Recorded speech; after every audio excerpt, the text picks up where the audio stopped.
Recentemente, nós vimos 2 casos que parecem totalmente diferentes. Um avião atingindo um prédio e um incêndio ocasionado por uma vela. E você pode me perguntar, o que esses 2 casos têm em comum? Seja bem-vindo a mais um episódio do Projeto 193, onde nós descomplicamos a prevenção e combate a incêndio e transformamos ela no seu dia a dia. Eu sou a Carol Galvão e hoje eu estou aqui com a minha convidada, a doutora Desirê Troiano, onde a gente vai falar um pouquinho sobre a prevenção contra incêndio no dia a dia das pessoas comuns. Seja muito bem-vinda, doutora. Muito obrigada, Carol. E eu tenho uma coisa para contar para vocês. Hoje, na verdade, quem vai ser a entrevistada e ela não está sabendo é a própria Caroline Galvão. Como assim? Evento surpresa. Como assim? Produção? Alguém não me contou... É verdade isso, gente? Como assim? Dá pra pausar? Dá pra pausar e a gente começar isso de novo? Ou isso é pegadinha do malandro ou isso é verdade? É sério? É sério. Mas a caneca eu não troco. Tá tudo bem. E eu vou ser uma excelente prevencionista, preparada para situações de emergência em qualquer tempo. Com certeza. E nada mais justo do que a Carol ser a entrevistada, empresária, profissional resiliente, que lida com as adversidades do mercado, com uma empresa há mais de 13 anos no mercado, trabalhando com muita propriedade, e o que eu mais admiro é a sua competência e a sua inteligência, sobretudo a sua inteligência emocional, para lidar em um ambiente onde o domínio masculino ele impera. E você, como uma profissional mulher, tem que lidar com essas adversidades de mercado para se impor e para que a sua palavra seja de fato ouvida. Carol, seja muito bem-vinda. Obrigada. Então, realmente, eu estou experimentando as 2 cadeiras do meu próprio podcast e acabei caindo numa armadilha. Começando aí pelas palavras que quem me conhece no dia a dia sabe que eu sou uma pessoa que fico constrangida com elogios e com esse excesso de palavras. Então, obrigada pelas considerações, e o que você disse é realmente verdade, porque estar num ambiente da engenharia que é predominantemente masculino, né, lidar ali no dia a dia com projetos e execuções de obra, estar à frente de uma equipe em campo é um desafio. E o emocional, tanto para os clientes, quanto para o seu próprio time, ele precisa estar alinhado, porque sem isso, né, o emocional alinhado com o seu propósito, as coisas não andam. Essa acaba sendo aí uma receita de sucesso. Com certeza. E eu vou segmentar o nosso bate-papo para AVCBs de condomínios. Também estou indo um pouquinho contra o roteiro da produção. Será a produção? Hoje aqui vai ser saia justa. Saia justa da engenharia. Pelo que eu estou entendendo, me tiraram totalmente do roteiro. Então, seja o que Deus quiser e seguimos assim. Nós somos instados diariamente a sair da nossa zona de conforto, né, Carol? E veja bem, vamos lá. Pensando na sua maior dedicação de atividade, né, do seu cotidiano empresarial, como empresa de engenharia especializada em proteção e combate a incêndio.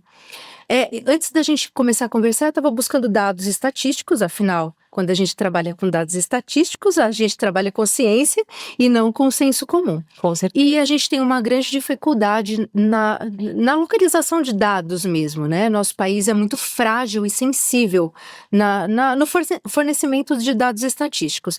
E eu observei que 56% dos condomínios não possuem AVCB ou estão com os seus projetos aí com alguma anomalia. Conta pra gente, no seu cotidiano, o que você costuma mais observar? A ausência de AVCB ou AVCB irregular? Desirê, são coisas paralelas. No dia a dia, falando de edificações condominiais, em especial as residenciais, né? Foi ali onde na área de condomínios que a Galvão começou a sua atuação com prevenção e combate a incêndio, e nas nossas andanças, nesses 13 anos, a gente entende que ainda há um desconhecimento muito grande relacionado à licença do AVCB. Então, o síndico ele tem tomado consciência depois de muitas ações de fiscalização e, infelizmente, a ocorrência de muitos acidentes, porque os padrões construtivos foram mudando ao longo do ano, ao longo de uma vida, né? Não ao longo do ano, ao longo do tempo. E os acidentes domésticos, eles estão sendo muito mais frequentes. Então, nós encontramos edificações, sim, com documentos irregulares, porque acham que nunca vão ser fiscalizadas, mas a maioria das edificações eu nunca tive a licença.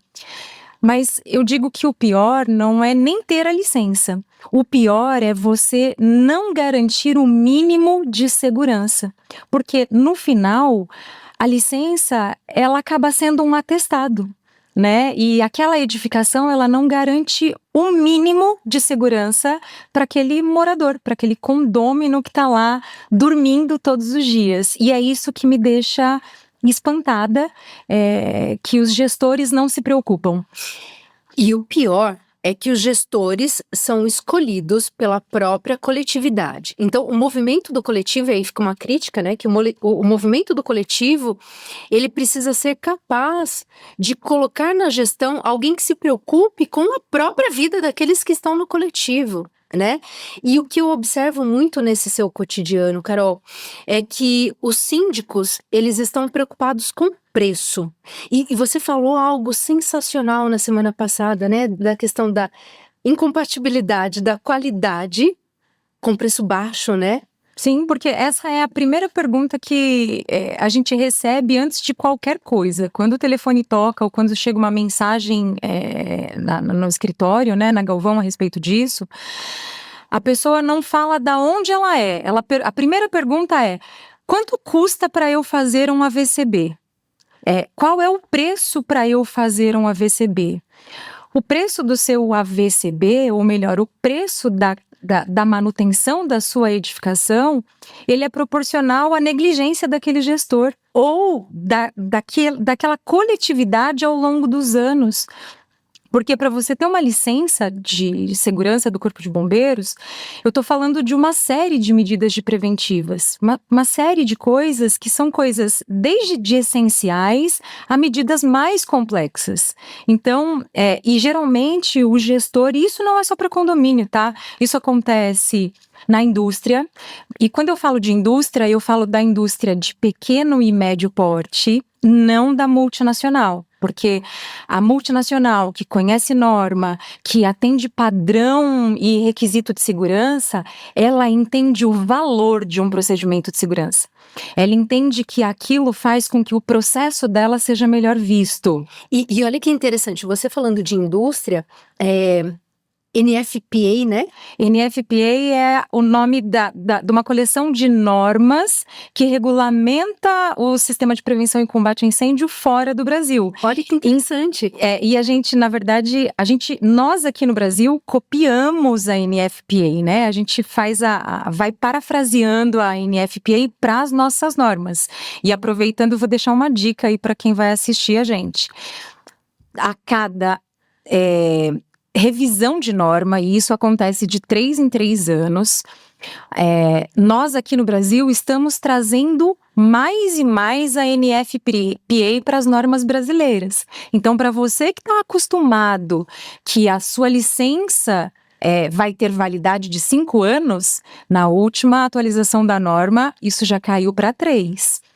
E eu estou torcendo para que isso aconteça muito. Dentro da prevenção, a gente costuma muito falar, eu e os meus colegas prevencionistas, nós gostaríamos que São Paulo fosse Minas. Nós gostaríamos que São Paulo fosse Rio Grande do Sul. Por quê? Porque a regularidade das edificações, ela é cobrada com uma menor frequência. Nós temos estados no Brasil que a licença ela precisa ser renovada anualmente. Por quê? Porque nesses estados se entendeu que você só faz manutenção quando você tem que renovar a licença. E aqui em São Paulo nós estamos caminhando para que isso aconteça. E isso é um item da NFPA. Então, nós prevencionistas estamos aí, de dedos cruzados, para que na próxima revisão da norma caia para que a periodicidade da emissão das licenças para 1 ano, que é o sonho de quem olha para a prevenção de uma edificação. E aí a gente tem aquela problemática, né, que tanto que nós falamos lá em um podcast anterior, que quando a gente fala de norma, a gente fala de tripé, né, poder executivo, legislativo e judiciário, e a gente tem no nosso país uma grande falha do poder fiscalizatório. Quer dizer, nós temos legislações maravilhosas, mas o poder fiscalizatório não dá conta, ele falha. Então, como recentemente entrou a leva de fiscalização nos condomínios, né?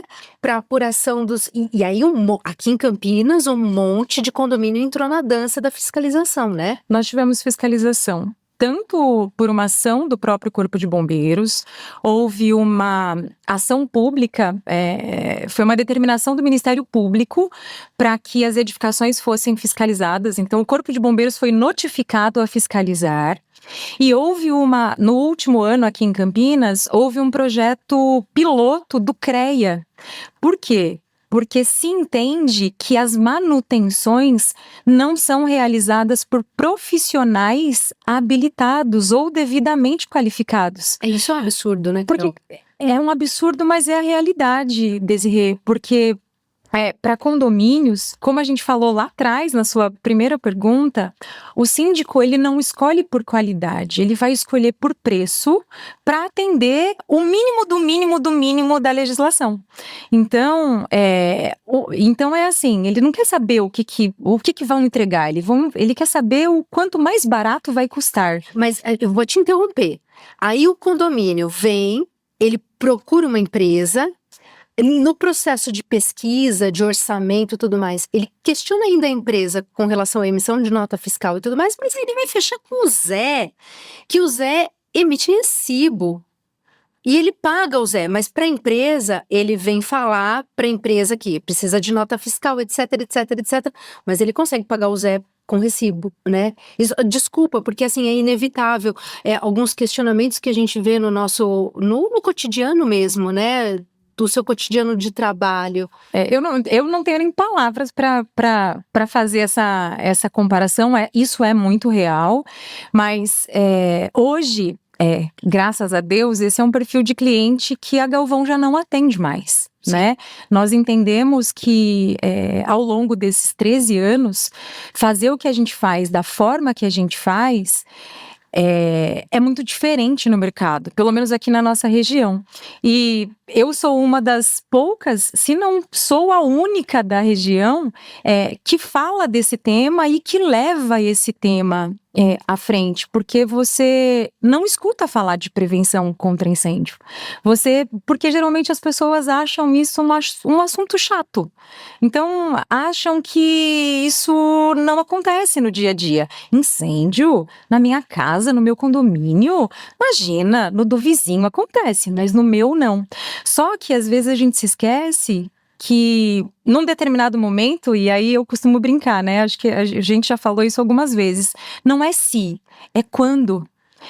E pode acontecer de um dia você ser o vizinho, né? E isso acontecer com você por um descuido. Quando a gente fala de novo de condomínio, dentro de condomínio existem muitas vidas. Cada unidade autônoma, cada apartamento é uma vida diferente.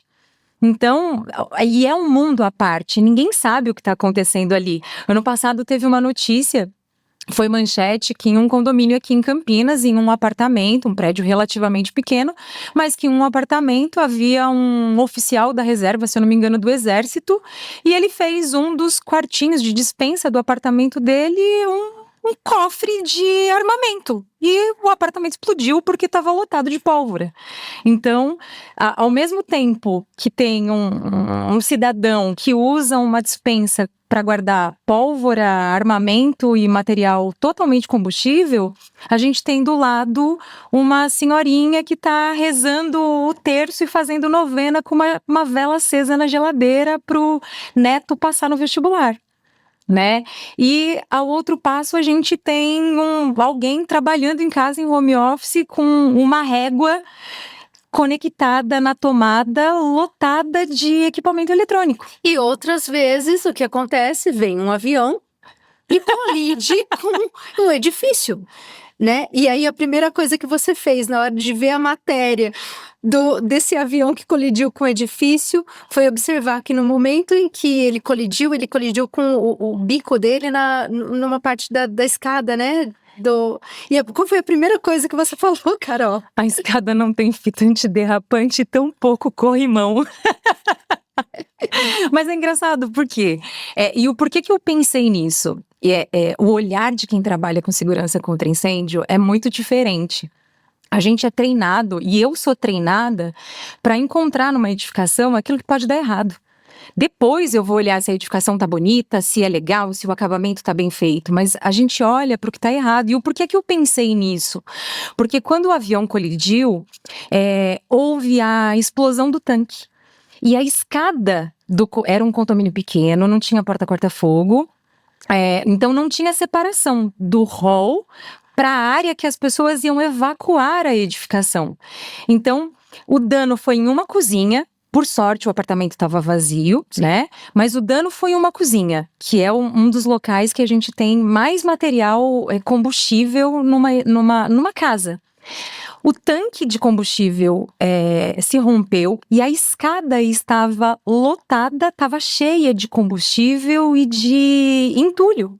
Então imagina, se aquele apartamento, se aquele pavimento precisasse ser desocupado, o risco de queda por aquela escada, que era uma escada de um condomínio pequeno, antigo, uma escada em leque, que é uma escada mais apertada, as pessoas teriam dificuldade de evacuar aquela edificação. Eu não teria apoio para que as pessoas pudessem se apoiar e eu não teria fita antiderrapante para que as pessoas não escorregassem naquela escada, que tem uma pisada pequena e malemar cabe o pé do morador que tem 2 metros de altura. Então a gente pega as escadas do padrão de 1970, 1980, as escadas, como elas são geralmente em 45 graus, não cabe o pé de uma pessoa grande. O seu pai, por exemplo, não conseguiria pisar naquela escada, porque o pé dele ficaria para fora. Sim. Então é esse tipo de coisa que quando a gente faz uma verificação de uma edificação, a gente observa. E para quem usa, isso não é importante, mas se torna importante numa situação de sinistro, numa situação. E quando é que você imagina que vai cair um avião na sua casa? Você nunca imagina uma situação dessa. E tudo isso impacta, né? Só nesse caso eu acho que graças a Deus não chegou a explodir de fato, a virar incêndio. Não teve a fumaça, né, mas teve um princípio, mas ele não chegou a se transformar num incêndio de fato. E tudo isso impacta em outras questões também, né, em questões de seguro, como por exemplo, seguro em relação a impacto aéreo e tudo mais, nas edificações, o que é muito desconhecido também pelos gestores de condomínio. Mas muito mais do que isso, né, Carol? Os gestores pensam que é só colar uma plaquinha, é só ter ali um extintor. Tem um extintor de água ali. E não sabem a diferença de classificação de unidades extintoras, né? Não sabem da importância de um treinamento de brigada de incêndio. Não sabem da importância de uma manutenção periódica. Porque, conta um pouquinho pra gente, não basta tirar o AVCB, a cada 1 ano fazer a renovação da brigada, a atualização, mas também tem as questões das periodicidades das manutenções. Iluminação, hidrante, a cada quanto tempo, Carol? A norma, ela prevê manutenções mensais, bimestrais e trimestrais. Nós temos algumas manutenções de maior critério técnico, que são anuais, mas geralmente para a gente manter um sistema funcionando, eu preciso de uma manutenção constante, porque imagina você... como eu disse, né, o AVCB, ele é só o produto final, lá na ponta. A licença, ela acaba sendo, eu não vou banalizar, tá? Eu não vou falar que é um papel, mas no frigir dos ovos, ele é um documento que atesta se você manteve aquela edificação segura. Se você manteve, inclusive isso vem vem uma nota de rodapé na licença que aquelas medidas precisam ser mantidas, e se elas não forem mantidas, o seu AVCB pode ser cassado. Agora, para tudo. Paro.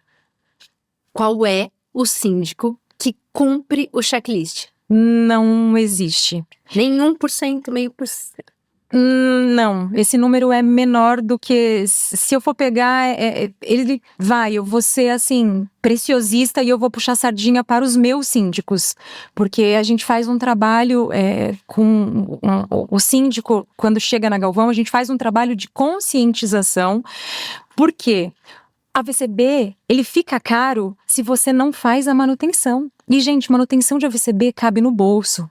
Por R$500 num condomínio, valor mensal, você mantém o seu sistema funcionando para a hora que chegar lá no final do processo, você só entra com o processo administrativo. Então, quer dizer, peraí, vou fazer um cálculo rápido. Faça um cálculo rápido. Novamente, porque a gente precisa chocar, né? Não é verdade? Eu não sei. Eu tô acompanhada da advogada na mesa. Se o choque for muito intenso, ela mesma resolve, e tá tudo bem. Vamos lá, R$500 mensais, certo? Certo. Edificação, certo. Vamos pensar numa edificação de 2 torres com quantos apartamentos aí? Pega a edificação padrão, que a gente está falando de 4 unidades por andar, 15 andares. 15 andares. Pega 10 andares para a conta ficar fácil, vai. 40 apartamentos, são 80 apartamentos. Então vamos lá, R$500 divididos por 80 apartamentos, nós estamos falando por mês de R$6,25 por unidade autônoma. É caro ou é barato? Acho que o café tá mais caro que isso, né? Você não compra nada com R$6, gente. É um valor, acaba sendo ridículo. Recentemente eu tive um caso de uma síndica, um condomínio grande, se eu não me lembro se eram 14 ou 16 torres, e a gente passou um valor para fazer toda a manutenção, fazer os relatórios e tudo mais. E ela entrou em contato com a gente e falou assim: Carol, o valor tá muito caro. E aí a gente fez esse cálculo, né? Eu falei para ela: olha, mas o AVCB para sua edificação tá saindo 87 centavos por unidade autônoma. O que você compra com 87 centavos? Porque se você achar alguma coisa mais barata que isso, eu falei, eu acho que bala não se compra mais com esse valor. E a gente está falando de um processo de manutenção de 12 meses com uma licença válida por 3 anos. Então, e eu já ouvi síndicos que falam assim, mas a matemática não é só essa, porque eu não tenho só esse custo no condomínio por mês. Não, o custo você tem quando você não resolve esse tipo de problema. Investir R$6 não é custo, ele é investimento do morador para a segurança dele. E quando você falou, né, de fiscalização, não deveria ser o poder público a fiscalizar as edificações. Quem deveria fiscalizar as edificações são os usuários. Sim. Então, quando eu estou falando de um condomínio, quem deveria fiscalizar o síndico ou estar a par daquilo que ele precisa é o morador, porque é ele que paga a licença. E nós estamos falando do patrimônio daquela pessoa. Então, ele deveria ser o mais interessado em bater na porta da gestão do condomínio e falar: olha, o extintor do meu andar está sendo usado para pendurar guarda-chuva. O extintor do meu andar está sendo usado para o pessoal da limpeza pendurar paninho. A caixa de hidrante do meu extintor serve para guardar latinha, compra de internet ou então para ser porta-chave. A escada, a porta de emergência do meu andar, ela fica calçada com chinelo ou com calcinho de piso, porque a senhorinha do 10º andar não gosta que bata. Então, quem deveria fiscalizar a edificação é o próprio usuário. A gente dá ênfase para condomínio residencial porque o condomínio a gente começou com um condomínio, então é um público que a gente tem muito carinho, e eu gosto muito de lidar com o condomínio por conta desse veio educacional, porque prevenção a gente faz com educação. Equipamento de incêndio e AVCB, a gente trabalha para garantir e para minimizar o impacto depois que o acidente já aconteceu. Então, quando a gente entra num condomínio, eu estou falando de proteção. Mas é proteção de uma coisa que já aconteceu. Mas para o incêndio não acontecer, para o acidente não acontecer, a gente precisa ensinar. E isso o equipamento não faz. Então, eu gosto muito do condomínio exatamente por essa situação, porque a gente tem a oportunidade de ensinar. Esse, inclusive, é o caráter de uma brigada de incêndio. Não é você sair de lá como um super bombeiro, eu estou apto a apagar fogo, eu estou apto a resolver qualquer tipo de problema. O caráter do treinamento de brigada de incêndio é você entender aquilo que realmente é importante na sua casa, no lugar onde você dorme, onde você cuida e você cria seus filhos, seu cachorro, onde você vive. E as pessoas não se importam, elas olham para isso como preço. E não só o morador, não só o condômino, o colaborador da empresa. Por quê? Todo lugar, eu costumo falar que onde tem papel, tem pessoas e tem tomada, precisa de AVCB. E isso é uma realidade. Por quê? Porque esses lugares têm risco. Por menor que seja, ele tem risco. E olha que engraçado. Um escritório administrativo, ele tem uma classificação de incêndio muito mais alta do que um comércio. Você tem ideia por que disso ou não? O que tem no escritório? Tem papel, E papel. tem equipamentos E papel. e papel. E madeira. É. E tudo que pode queimar muito rápido. Então, se eu olho com o olhar da legislação, aquele escritório ele é muito mais perigoso, a nossa casa é muito mais perigosa do que um ambiente comercial, Sim. né? Então, quando a gente olha para isso, e o meu olhar como prevencionista é para isso, a gente começa a entender o quanto é importante a gente falar de segurança contra incêndio. E vocês agora estão migrando, né, Carol, também para um complemento para atuar em indústrias, é isso? É isso. Na verdade, nós estamos complementando, né? A Galvão, ela é uma empresa que ela foi construída para chegar longe e muito longe. Então, e como é que a gente faz isso?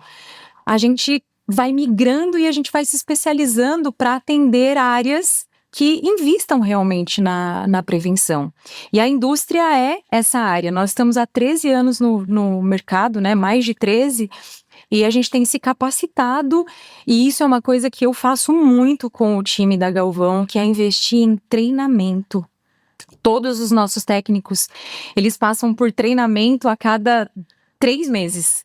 E semanalmente, basicamente eu treino toda a operação, desde o atendimento aos relatórios, a parte operacional, eu acompanho, eu vou a campo, eu valido as medições.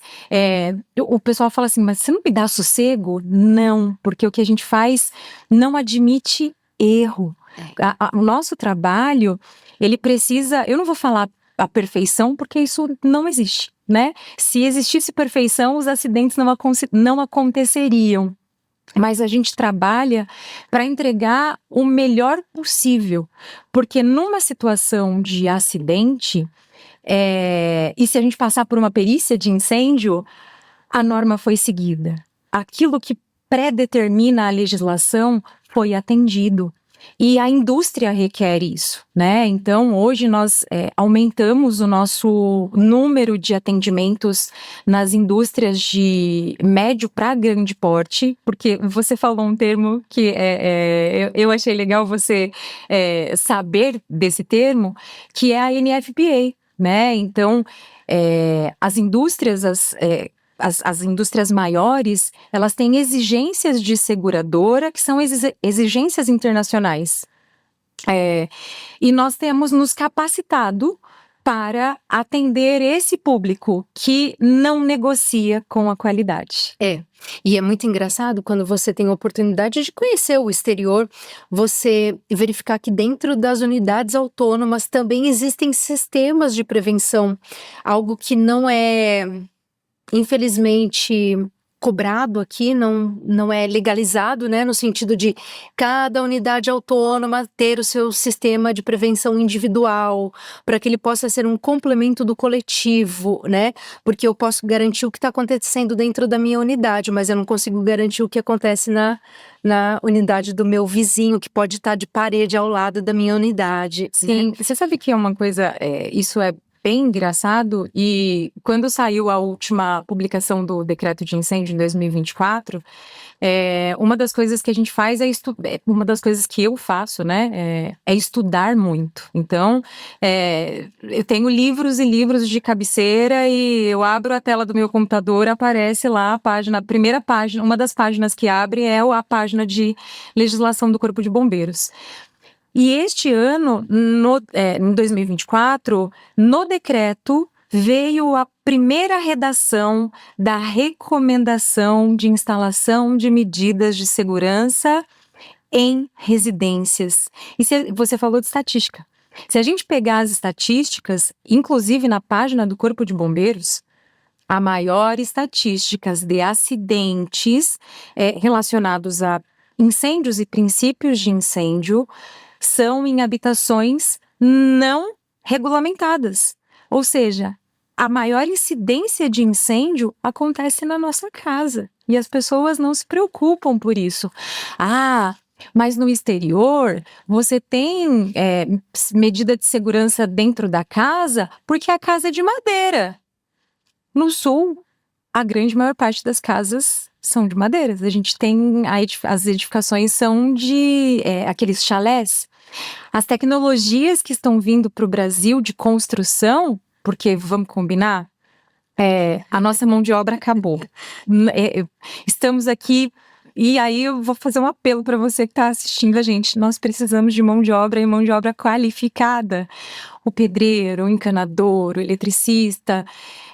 Isso está uma raridade, a gente não consegue encontrar mais esse tipo de mão de obra. E se a gente pega o exemplo lá internacional, as casas estão sendo industrializadas. Então a gente tem casa, hoje, e a gente está caminhando para as construções montadas, né? Então a gente já tem muita casa que estrutura, toda a parte estrutural é metálica, mas os fechamentos, a alvenaria, ela é a placa de mud frame, então a gente está falando de madeira. Eu tenho alguns outros elementos construtivos que são sintéticos. Nós temos aí as famosas construções de isopor, para eu não falar o Techniquez, né? O nome aí do Techniquez. Mas a gente já tem casas com parede de isopor. Então, o cenário da nossa casa mudou. E isso precisa começar a ter um olhar mais atento. Por exemplo, uma coisa que na década de 70 e 60 era pouco visto, prédios ter uma garagem para cada casa. Por quê? Porque não se tinha carro. Aí depois de uma determinada época, o que mais se tem é carro. E hoje o carro evoluiu tanto que a gente já não fala mais só de combustível, a gente está falando de carros elétricos. E mais uma vez, o que aconteceu? Olha a gente levando o risco para dentro da nossa casa. E me botar nessa cadeira foi complicado, porque eu tenho vários casos para contar. E um deles, falando de carro, uns 20 dias atrás, eu fui deixar o carro para fazer uma manutenção e para voltar para a empresa, eu peguei um Uber. E a gente estava falando e eu peguei um Uber, era exatamente um carro elétrico. E o motorista começou a contar, todo feliz e contente, que o carro era legal, que era econômico e que o carro vinha da concessionária com uma tomada para alimentar a casa dele. Eu falei, e aí ele foi contando e eu fui ouvindo. Num determinado momento, ele contou que acabou a energia do bairro, que ele simplesmente pegou a tomada e conectou aquela tomada no poste da casa dele. E ele tomou banho quente, e ele estava extremamente orgulhoso em relação a isso. Fantástico! O carro veio com essa tomada. Mas olha o risco. A casa dele, e aí é onde eu falo que o olhar do prevencionista, a gente fala assim, meu Deus do céu, fica quieta, Caroline, para de pensar nesse tipo de coisa, mas é inevitável. Olha só, quando eu falo da alimentação elétrica de uma casa, eu estou falando de cabos de 25 ou 16 milímetros que chegam até o poste, que do poste entram até um quadro de distribuição e que do quadro de distribuição ele deveria ser dimensionado de forma correta para funcionar cada tipo de equipamento. Aquele cidadão, porque tinha um carro elétrico e que o carro alimentava a casa, me pegou uma extensão caseira, 2 perninhas de fio que ligam uma lâmpada e meteu no poste. Ah, eu peguei a extensão, Eu coloquei debaixo peguei a do braço. extensão, coloquei debaixo do braço, aquela extensão que você compra, sabe-se lá eu onde, Aham. espetou, colocou um Benjamin para adaptar a tomada do carro Sim. e foi lá e meteu os 2 plugs de um fio desencapado no poste. Olha o risco que ele colocou. O imóvel dele, o carro dele e até mesmo ele. Quando eu tô falando de uma bateria, eu tô falando de um tipo de corrente. Quando eu tô que é um tipo de alimentação. Quando a gente fala de alimentação, eu tenho corrente contínua e corrente alternada. Quando eu tô falando de uma bateria, eu tô falando de um tipo de alimentação. Quando eu espeto meu carro para alimentar a minha casa, eu faço uma loucura ali que eu posso ter equipamento queimado e ele poderia ter tomado um choque. Mas olha a imprudência só na aventura de usar a tomada que o carro veio. Que ele provavelmente não leu o manual e não sabe as consequências que isso aí poderia acontecer na casa dele. Você contando dessas questões, né?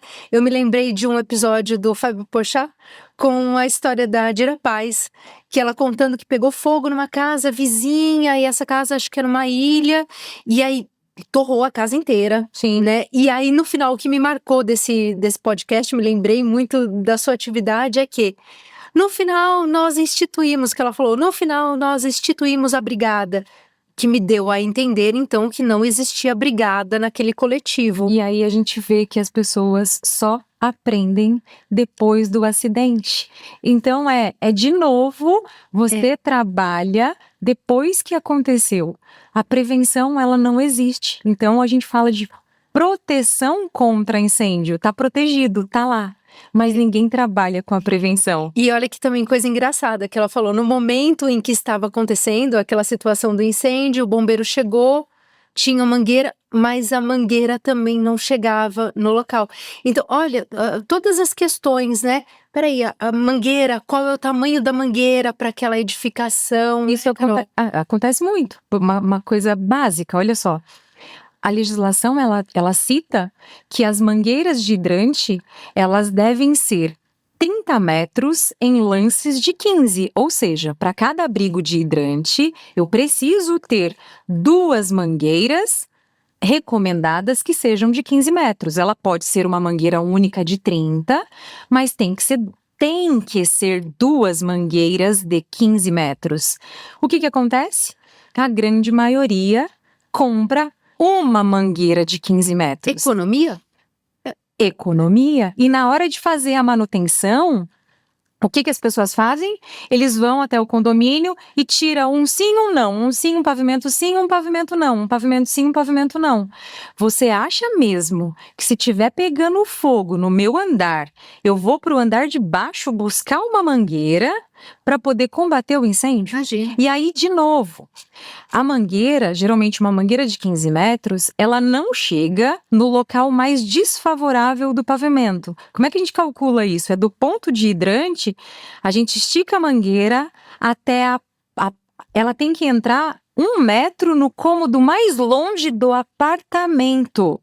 Se eu tenho uma mangueira de 15 metros, um andar, um sim, um não, isso significa que eu vou ter que descer de escada 2 andares, ou melhor, 3 andares, porque eu só tenho mangueira um sim, um não, subir correndo pela escada, em segurança, tá, gente? Porque a gente não pode fazer nada com pressa numa situação de emergência. Então você vai ter que subir. Se eu tô no 5º andar, eu não tenho mangueira no 4º, eu vou ter no 3º. Então eu vou ter.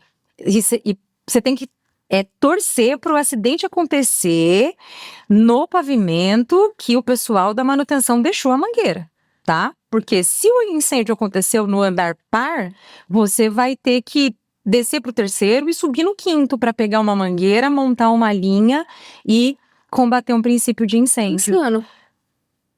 Não é Insano. insano, é burro, Desirê. É burro. E as pessoas fazem isso por quê? Por economia. Por quê? Porque no meu prédio não vai acontecer. Se tem 2 mangueiras, exatamente por conta do critério de manutenção. Eu vou mandar uma para manutenção, vai ficar a outra. Eu não vou precisar sair correndo desesperado numa situação dessa. Ah, mas eu nunca uso o hidrante. Só fica aqui à toa. Fica aqui para o pessoal roubar o bico.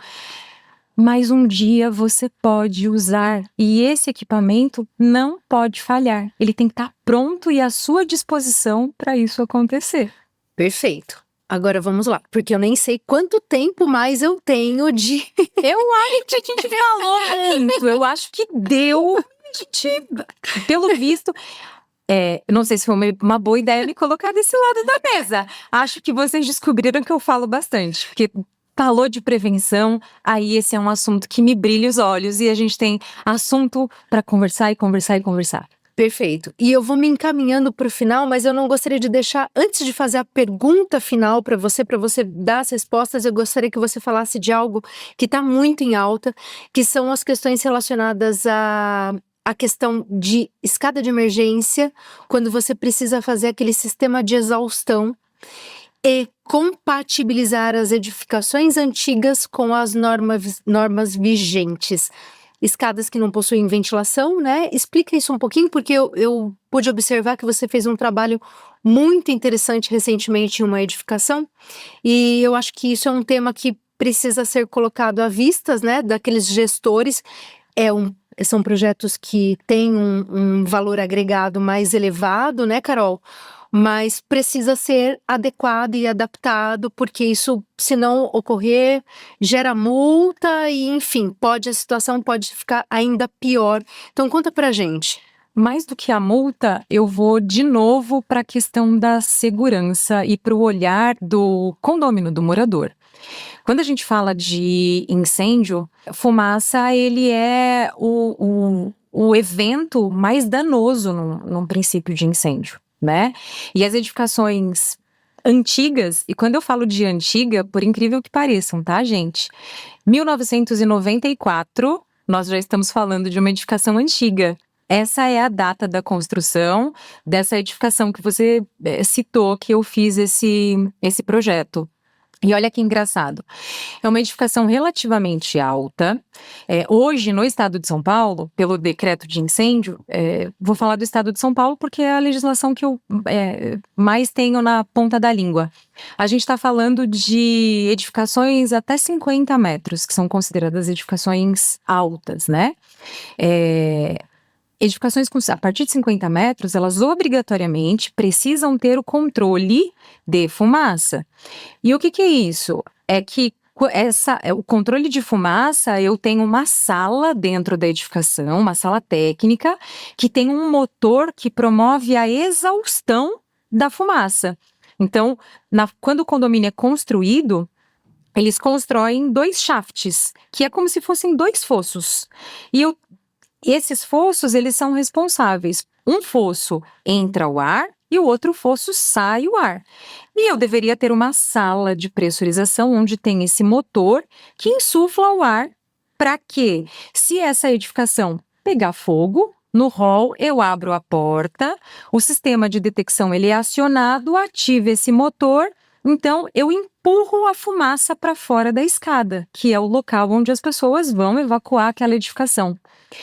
Esse condomínio é um condomínio relativamente alto, construíram os shafts, mas a construtora faliu na época da construção e o projeto foi terminado de qualquer jeito. Então, não existia a sala de ventilação. não existia lugar para instalar essa sala de ventilação, essa sala com esse motor.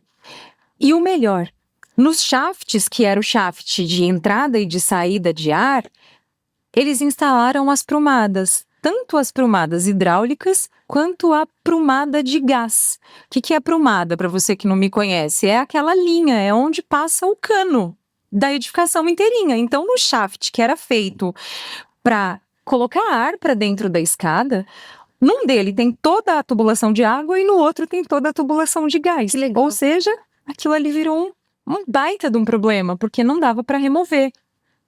E aí, quando a gente foi estudar essa edificação, qual seria o cenário mais provável? Vamos fazer ali um corte na caixa de escada que a gente instala uma ventilação fixa. Mudaram o projeto. Então, a parede da escada, ao invés de ela dar para o lado de fora da edificação, se eu fizesse um corte dentro da parede, eu ia cair dentro da lavanderia do apartamento. Então, eu não conseguiria fazer essa adaptação. Tá. E aí, nós precisamos submeter esse projeto para uma comissão técnica, que é uma aprovação especial, é uma junta de bombeiros, que são engenheiros e especialistas, eles fazem essa análise para a gente encontrar uma solução. Em função da data da edificação, modelo construtivo e as inviabilidades, a gente conseguiu, ao invés de instalar um sistema de ventilação, que foi um sistema de pressurização de escada, nós conseguimos instalar uma exaustão mecânica. Então, lá no topo da escada, no último andar, a gente conseguiu encontrar. Nós precisamos trabalhar com um calculista, porque a gente teve que fazer um reforço de laje, né? Por quê? Porque o lugar que a gente fez a abertura fica embaixo de uma caixa d'água de 50 mil litros d'água. Então, imagina você, o Zé vai lá e vai fazer um buraco na parede, sem olhar para esse tipo de situação. Olha o problema. Ali é onde a gente começa a ter o olhar de especialização, o olhar da engenharia, do profissional especializado para aquilo, porque não é só um corte, tem Sim. consequências quando a gente mexe numa estrutura. Então, nós trabalhamos com um calculista para a gente poder fazer o reforço daquela laje. O reforço daquela laje, depois do reforço feito, a gente fez o corte diamantado, que é um corte que não produz impacto, porque em prédio a gente não pode romper laje com martelete, porque isso eu causo dano estrutural. Inclusive, fica uma dica aí para você que troca o piso da sua casa, contrata um pedreiro sem um engenheiro ou sem um profissional de arquitetura acompanhando. Romper piso com martelete é proibido sem aprovação de profissional técnico, tá? Exatamente por conta de danos à estrutura. A gente fez um corte controlado e a gente conseguiu instalar um exaustor axial, que foi um exaustor industrial, automatizado, então, naquele topo de escada. E a gente conseguiu, ainda por excesso de zelo, o calculista dimensionou, validou para mim as paredes, e a gente fez uma abertura em uma das paredes. Então, eu consegui fazer uma ventilação cruzada no topo da escada. E esse sistema de exaustão, ele tem uma automação com o sistema de detecção e alarme. Por quê? Essa edificação tinha alarme de incêndio só com acionador manual, então ele dependia do morador perceber o incêndio, o princípio de incêndio, para ir lá apertar o botão e dar o alerta. Uma das sugestões foi, nós transformamos esse sistema um sistema automatizado, um sistema com detecção automática. Por quê? Porque ele diminui o tempo de percepção do acidente. Então, você está na sua casa, sua vida está acontecendo normal, mas pegou fogo na casa de máquinas do elevador. Quem mora na casa de máquinas do elevador? Ninguém. Até o fogo chegar lá no 13º, no 10º andar, já foi muito tempo e você não percebeu. Você só vai descobrir quando o condomínio está totalmente tomado por fumaça. E a fumaça, ela se propaga e ela caminha muito rápida, né? Então, a gente mudou o sistema do condomínio para um sistema automático. Com isso, a gente, a partir de 2 segundos, se eu tenho um princípio de incêndio que tem fumaça, automaticamente eu aciono o sistema de alarme, eu ligo o sistema de ventilação. de exaustão, no caso, eu mando um alerta para a portaria, que nesse condomínio tem porteiro o tempo todo, que isso é mais um assunto que dá para eu discorrer horas, os condomínios que não têm portaria humana, vigilância humana. E a gente consegue, aciona o alarme depois de um determinado tempo, mas a gente consegue evacuar, alertar essa edificação, esses moradores, de uma forma muito mais eficiente e de uma forma autônoma, de uma forma automática, sem que haja ali a intervenção do morador, né? Então, e ficou um sistema, eu sou suspeita para falar, porque eu sou apaixonada por instalação, e em especial as que eu faço. Se eu pudesse, eu teria uma de cada uma dentro da minha casa, gente, de tanto que eu gosto. E o sistema ficou muito lindo. Eu recebi um áudio depois do zelador e do pessoal do condomínio. Ele estava encantado. A hora que a gente fazia o teste de fumaça, ele gravou um vídeo para mandar para o síndico. Ele estava com o meu técnico no dia da instalação. Ele falava assim: eu nunca vi um negócio fantástico desse, funciona mesmo. Abre a portinha e venta de verdade. E aí é isso, a gente manda o vídeo depois, Amanda. Mas olha só, esse condomínio, a gente teve uma necessidade que bateu do corpo de bombeiros. Não foi um projeto de baixo investimento, porque olha só o que a gente teve que fazer de intervenção na estrutura. Mas imagina, se você pegar o investimento desse projeto comparado ao que se deveria fazer naquela edificação, o investimento foi mínimo. E o conforto e a segurança que isso traz para quem está lá, isso realmente não tem preço. Aí a gente fala de algo que é intangível. Você dormir em paz, dinheiro nenhum paga. Você, gestor, que assume, né, e que fala: eu quero um sistema com qualidade, porque quem morar aqui vai estar seguro e vai estar atendendo aquilo que precisa. Esse gestor, a gente tem que tirar o chapéu, porque é uma pessoa fantástica, né? Entende realmente o valor de uma vida. Porque, afinal, é isso que a gente faz, né? E é disso que a gente fala o tempo todo. E é para isso que eu trabalho constantemente, para que vidas sejam preservadas e que a gente possa propagar aí a prevenção e não só a proteção. Perfeito. E agora, pra gente finalizar, vou fazer tipo um bate-bola, jogo rápido, tipo Marília Gabriela. Será que eu sei fazer isso? Vai, vamos lá. Nós vamos testar. A Amanda nunca viu um podcast tão grande na vida. O Carlão que tá gravando ali, ele tá falando: meu Deus, essa menina fala. Porque eu geralmente fico travada na frente da câmera. Eu falo, viu, Carlão? Carol, bate-bola, jogo rápido. A VCB é segurança. Dos sistemas disponíveis, qual você considera o mais importante em uma edificação? O sistema de hidrantes. Das unidades extintoras existentes para um condomínio, qual você considera a mais importante? A que não existe, que é a ABC. Porque o morador, o condômino, ele não tem tempo de pensar para escolher. Se a edificação padronizasse um tipo de extintor que que minimizasse o erro, seria muito melhor. Porque imagina você, hoje os condomínios, era para ser jogo rápido, né? Eita, mas não tem jeito, tá vendo como eu gosto de falar?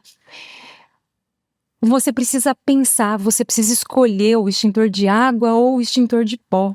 E sabe o que acontece? As empresas que trabalham com recarga de extintor, eu falo que eles são especialistas em extintores. Quando ele vai devolver o extintor no seu condomínio, ele não se preocupa em colocar o extintor no lugar certo ou no lugar errado. E muitas vezes ele coloca o extintor de pó onde está identificado água e onde o de água está identificado pó. E o condômino precisa usar, ele usa o equipamento errado. Então, o extintor que deveria ter numa edificação seria o extintor ABC para minimizar erros. Perfeito. Um síndico não deve contratar por preço. E para finalizar, o que o Zé jamais deve fazer? Caramba! Instalar medidas de segurança contra incêndio. E se o Zé quiser instalar medidas, o Zé pode se capacitar com a Carol, né, Carol? Ele pode começar seguindo o nosso Instagram, porque lá eu dou dicas de instalação. Então, se o Zé, a gente não tem problema nenhum com o Zé, muito pelo contrário, nós adoraríamos ter Zés e Zés e Zés para poder ensinar. Mas a gente quer longe o Zé da gambiarra, aquele cara que dá o jeitinho. Então, se você quiser aprender direito, segue lá o nosso canal do YouTube, segue o nosso Instagram, que eu, Carol, dou dicas aí de instalação e o objetivo é compartilhar conhecimento. Então, se a gente puder ensinar um Zé e deixar que o sobrenome dele seja o Zé da Gambiarra, essa é a nossa missão.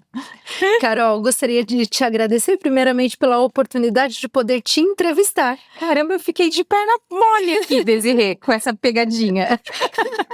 Foi um privilégio, é sempre muito bacana estar ao seu lado. Você é uma mulher de muito conhecimento. Obrigada. E que os que estão ao seu lado diuturnamente possam beber dessa fonte inesgotável de conhecimento. Porque se tem uma coisa que a Carol é muito inteligente, muito estudiosa e, acima de tudo, muito resiliente. Que você seja muito próspera e que seus longos anos de jornada se multipliquem e que você possa propagar o conhecimento para aqueles que precisam. Muito obrigada, Carol. Obrigada, eu fico extremamente lisonjeada com as palavras. Eu realmente não sabia que isso ia acontecer, tá, gente? Que ia tomar essas proporções. Eu tô aqui, inclusive, ó, com o meu roteiro, eu sou toda roteirizada para fazer essas coisas. E quando me tiram do roteiro, eu preciso aí de pelo menos uns 5 minutos para concatenar a rota. E de hoje, o que eu levo é que eu amo o que eu faço.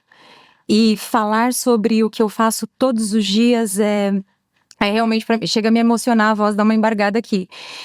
Porque eu não faço só, não é profissão, né? Aliás, eu falo que não é por dinheiro, eu faço isso por amor. E o resultado vem por consequência. Então, eu vivo prevenção, eu ensino prevenção, e eu faço votos aí realmente que o seu desejo se perpetue, que seja por longos e longos e longos anos, e que eu possa estar aqui. Mais um episódio do Projeto 193, transformando a prevenção e combate a incêndio em uma coisa simples, em algo fácil, para que você que assiste a gente mude o seu olhar e seja prevencionista, porque a ideia é realmente espalhar prevenção. A gente gosta da proteção?